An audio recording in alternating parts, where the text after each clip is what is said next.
I don't even know how to start. I mean, everyone talked about this anime. Everything has been said about it. Good things, amazing things, bad things. So I don't know if I'm going to say something new here. I remember I saw this on Laserdisc back in '93 with my dad.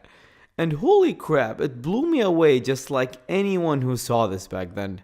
Watching Akira was a very special experience at the time, and the Blu-ray really enhanced that experience and showed its true power, visually. So the anime is very important in the West. It made anime popular there, but not in my country. Everyone knows Akira here, but it's not a big deal to anyone. It didn't introduce us to anime or anything. Anime was already mainstream here. Gunagai did that to us in the early 80s. Akira just came and went, sadly.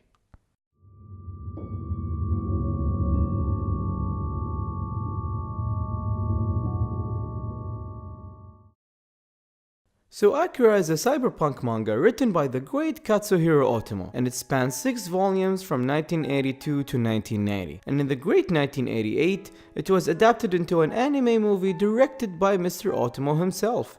So you know it is in good hands. It is the same situation as Arion, and Mr. Yasuhiko did a fantastic job on that. But it should be noted that it is loosely based on the manga, and it loosely covers the first half of the story with a semi-original anime ending.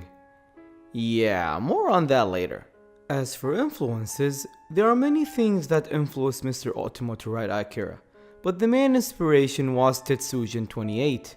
The main character Kaneda is named after the main character of Tetsujin 28, Shotaro Kaneda, and how Akira's number 28 is influenced by Tetsujin 28 as well.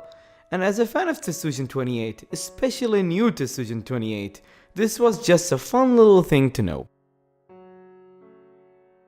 The story starts with a scene in 1988 showing a huge explosion in Tokyo, caused by Akira, and that World War III started.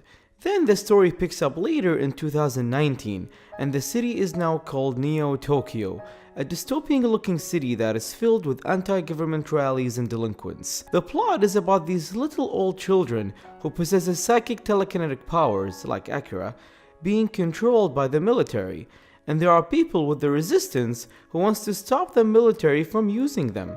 Then we have the main characters Kaneda and Tetsuo, being part of a motorcycle gang to be dragged into all of this mess. The story is freaking amazing. There isn't really a main villain in the movie. It's basically a clash between people who are trying to be good, the misunderstood, and the victims. And I love that. It makes you sympathize with the entire situation. The world is merciless, chaotic, and it doesn't care who you are. There were a lot of scenes that were disturbing and it made me smile. I always love stories that talk about how human beings fail as a civilized species. It always amuses and entertains me, I have no idea why. There is also social commentary spilled all over this, with politicians being douchebags, scientists who have no remorse for human life, and how people can't comprehend anything that is beyond their understanding without labeling it as religion. What people seem to have mixed feelings towards is the ending. I encountered a lot of people who told me that it is vague, confusing, and that the movie ends abruptly. Well, I didn't feel that way at all. Yes, I was kinda confused when I first saw it, just like the rest of the characters in the movie. And I believe it was intentional, because the secret about these people's powers is beyond any character's imagination. All the characters in the movie were bound to reality. A scientist who wants to know more, a military guy who wants to bring peace to the city, a person who wants to save his friend who went batshit crazy through tough love. All of that is considered simple things according to these powers. It's related to the universe and everything around it. It's beyond human emotions, and by the end, all the characters look so little and confused, and you realized how they were messing with something beyond their control and understanding. Well, that's how I saw it, and it made a bigger impact on me because it wasn't fully explained. It made me think, and I always appreciate that. Or I could be wrong and I'm just too stupid to figure it out. The main characters are unpredictable because they can be assholes at times, especially the teenagers who are basically a product of their environment, which is pretty fucked up. The numbers, or the espers, the stars of the story. They are these little kids who look very old at the same time. They sound and act like kids, and have these telekinetic powers, like they do mind control, they teleport, and they are the biggest victims in the story. They are good people, but got butchered with experiments, hence their look. They are basically lab rats, and you just feel bad for them the entire time. And once you know their relationship with Akira, you side with them more than any other character. Even though they have these amazing powers, you feel like they are powerless and helpless, and they are called by their number, as if their humanity is stripped away from them. And ironically, they are the most human characters in the story. The main character, Canada, he's a teenager and part of a motorcycle gang. He's basically a street punk, confident, macho, and at first he doesn't understand the magnitude of the situation. He always flirts with Kay and seems to love to be getting in trouble. I love this character. His bond with his friends is the tough love type, and it plays a major role in the story.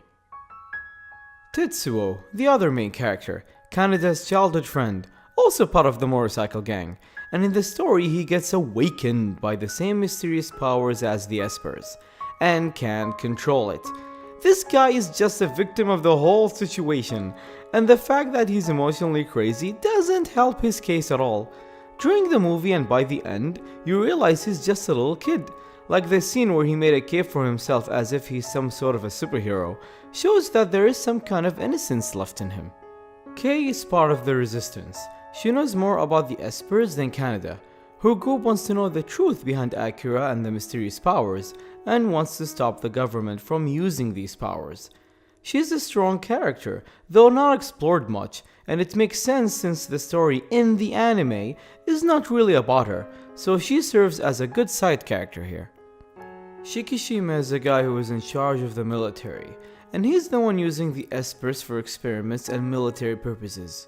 At first he seems as this typical asshole soldier, but once the movie goes on, you realize he's not really a bad person. He's misunderstood and he just wants to save Neo Tokyo, and sometimes he shows some kind of care towards the Espers. He just has a hard time explaining or expressing his motives, which makes him more believable cause in the end, he's just a human being who is trying his best. And last we have Kaori. Yeah, I know she's barely in the movie, but she represents something big in my eyes. She's Tetsuo's close friend, but oh my god, I just feel bad for this character. She didn't catch a break. No one really talks about her, and you know why? Because the world of Akira, no one gives a shit about her. This is a merciless world, and people like her would never survive. And what do I mean by people like her?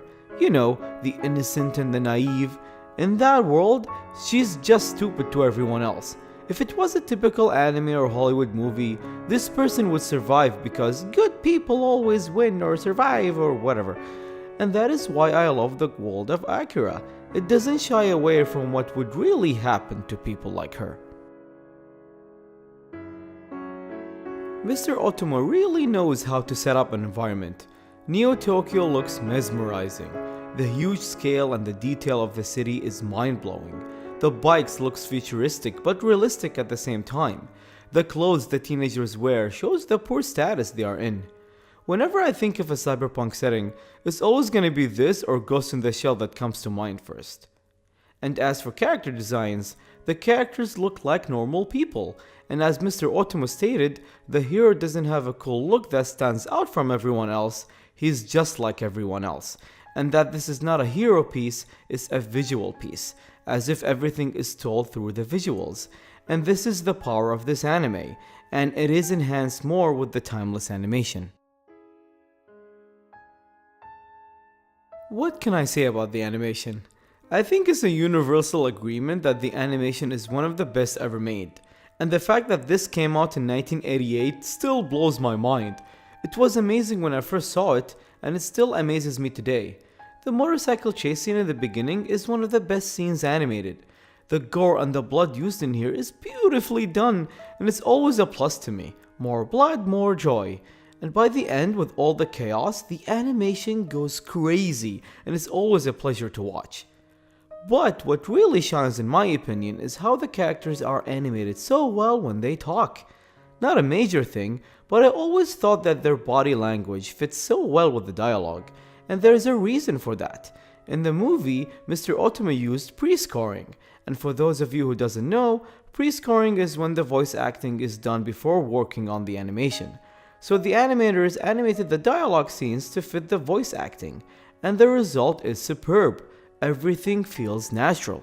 So my favorite animated scene in the entire movie to this day is the teddy bear scene. That scene came out of nowhere, and everything about it is perfect. The attention to detail, the creepy atmosphere, and it was perfected with a wonderful score. The music is pretty unique for an anime like Akira. It uses a lot of ethnic music and chants that usually is used in some samurai anime. But it is used here and it fits so well for some reason. Not once where I noticed that a track is misused. Every track is used perfectly to fit a scene. The soundtrack generally is very memorable. It sticks with you. Well, it did to me. It is not groundbreaking, but it is unique in a good way. Akira has this place in history as one of the most influential anime of all time. It influenced a lot of anime creators, and it all started with a man who was influenced by other creators as well. It's a pattern like this that paves the way for future stories that are timeless. And this anime is timeless to me, and I love everything about it. It's not my favorite anime of all time, but that doesn't mean I like it less. Well, I have to be honest here. I didn't know that Akira was based on a manga up until 2012. Yeah, I'm not gonna sit here and claim that I read the manga since the beginning. I didn't. And when I knew that the anime kinda covered the first half, I wanted to read it immediately. Knowing that there is more to the story that is beyond the anime was an instant buy for me, and I wasn't disappointed. Something quick to mention about this edition of the manga, it is left to right, and the sound effects are in English. Yes, that was weird to me and I didn't like it at all. The art is identical to the movie. It makes sense since it was made by the same guy, and upon reading this I really felt that I was watching the anime in pages. Though there is more emphasis on destruction in the manga and it's drawn oh so beautifully. So let's talk about the plot. And when I mentioned before that it is loosely based on the manga, it is loosely based, but in a unique way. So the events of the story takes place during a longer period of time, the plot is more fleshed out, characters are more developed, the structure or the order of how the events happened is different.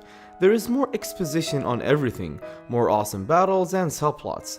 Also, there are characters that aren't in the movie, like more characters with the special powers, and shockingly, Lady Miyako plays a role in the story. You know, that crazy old woman who appeared in the movie for a few seconds?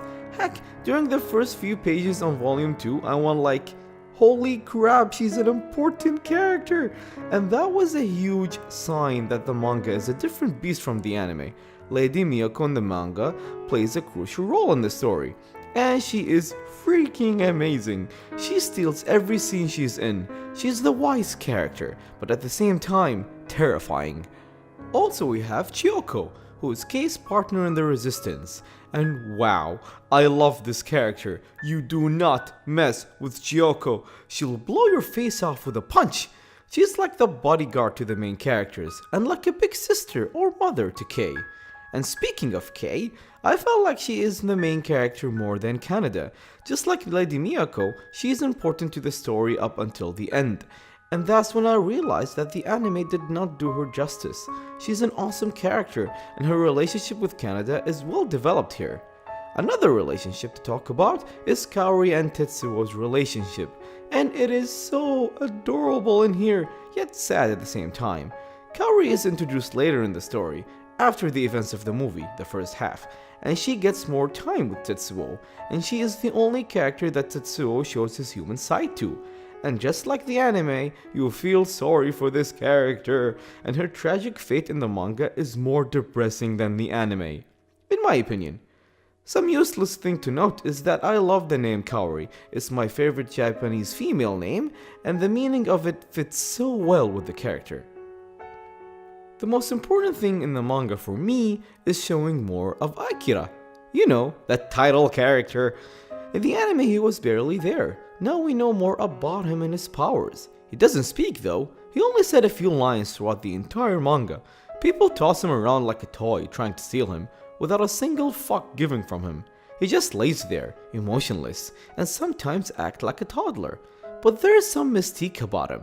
You feel like he knows everything, and I think he is what he represents. You know, the themes, the message of the story. He is like the embodiment of the plot, and even though he doesn't speak, every scene he's in, I'm on the edge of my seat.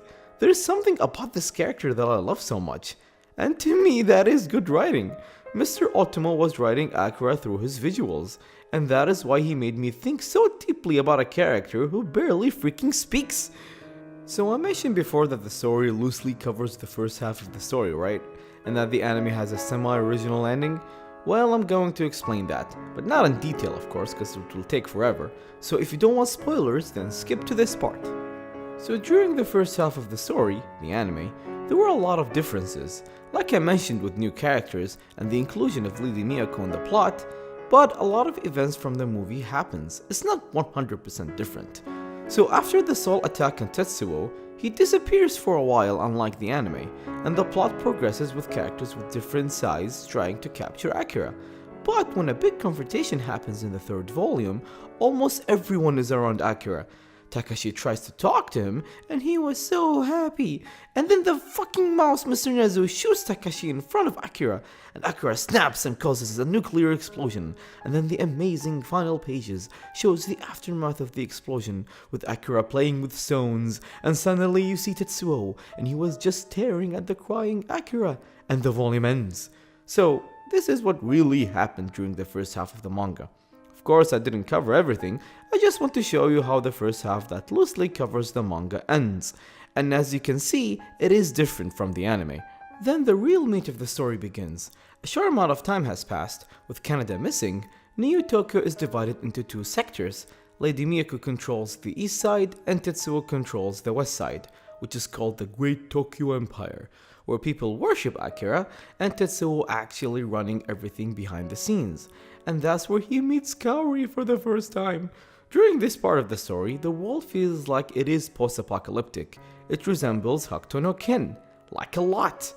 And the plot focuses on the two sides fighting, with the main characters on Lady Miyako's side. The only thing I really didn't like is the inclusion of the American army. They were just so boring. As for the reason why the anime's ending is semi-original, well, here is why. The ending of the anime is kinda the ending of the manga. It's as if the ending of the second half of the manga was used in the first half for the anime. The manga didn't end when the anime was made, so apparently Mr. Otomo always had this ending in mind. So for the anime, he used it early on in the story to cut off the second half to fit the story into one movie. But that doesn't mean that the manga is useless. The story is, like I said, becomes so different. Yes, the ending is the same, but the events leading up to it is obviously different. And since I love the ending of the anime, I didn't mind it in the manga at all. It uses the same message that made me think when I first watched it, but this time with more details and yet still leaves more mystery to it. The manga is great, and in my opinion better than the anime in every way, but that doesn't make the anime any less awesome. Now I just see the anime as a different version, and having watched the anime first, it didn't affect my enjoyment of the manga at all. I was so invested since volume 1 because it was so obvious there will be huge differences, and it was an awesome read. The art, plot, characters, everything was amazing, and when I finished reading it, I honestly felt like I will miss these characters.